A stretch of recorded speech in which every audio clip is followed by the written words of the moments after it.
Përpjekjet e Shqipërisë për të reformuar dhe për të forcuar sigurinë, institucionet e saj politike, gjyqësore dhe civile pas viteve të diktaturës do të dëmtohen në mënyrë drastike në qoftë se vendi ignoron ose nënvlerëson kërcënimin e paraqitur nga Ardhja e Mujahedinëve.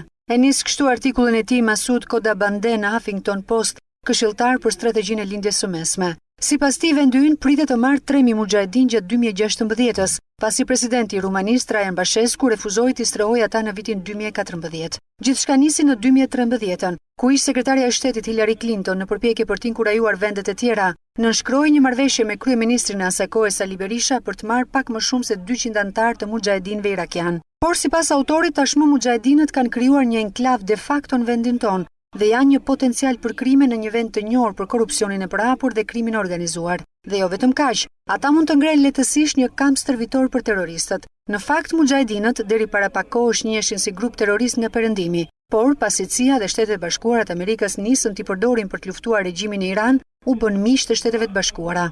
Është e pamundur të injorosh faktin që mujahedinët janë të radikalizuar në thelbin e tyre.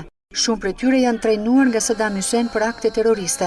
Autori sugjeron autoritetet tona t'i trajtojnë mujahedinët si individ dhe jo si grup, në mënyrë që të shmangin ngritjen e një baze terroriste në vend.